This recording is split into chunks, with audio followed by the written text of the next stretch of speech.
Компютърът ми хвана грип. Компютърът ми се е побъркал. Може да ме помислиш за луда, но той ми се присмя, когато започнах да работя. А моят се оригва! Какво става? Компютър е над!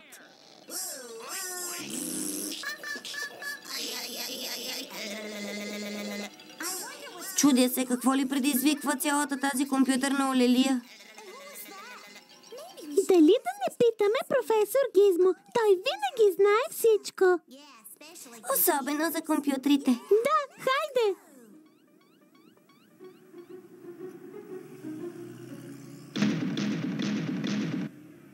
О, какво чукане! Или сте високи 3 метра, или сте шепа дечурлига.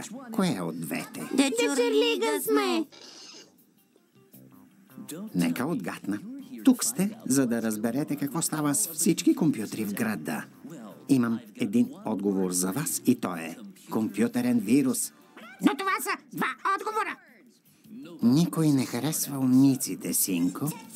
Тато не искаше да ви обиди професор Гизмо. Той просто е чувствителен към всякакви двойни неща. Но наистина сме тук заради компютрите. Тревожим се. Какво става? Както вече ви казах, в града върлува странен компютърен вирус.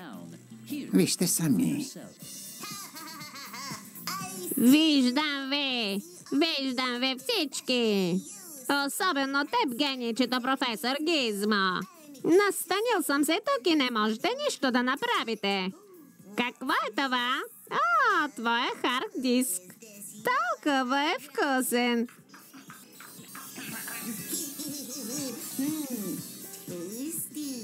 Виждате ли? Нищо не можете да направите. Но кой си ти? Защо го правиш? Казвам се Диги Уиги. Както господин Многознайко каза, аз съм компютърен вирус и то не какъв да е. Но от онези, от които няма отърване. Аз съм тук завинаги. Чуйте това! Чуйте го! Май не трябваше да компютъризирам цялата си къща. Но имам резервен генератор. Так му оправих часовниците в кита и изтрих файла с оценките ви в училище. Трябва много бързо да измислим нещо или Диги ще обърне света надолу с главата. Дума да няма. Професор Гизмо, ще измислите ли нещо? Да, ще измисля, но ми трябва помощта ви. Слушайте. И после?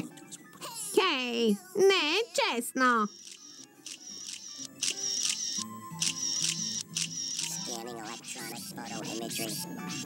Не ми пука от вас. Не можете да ме пипнете.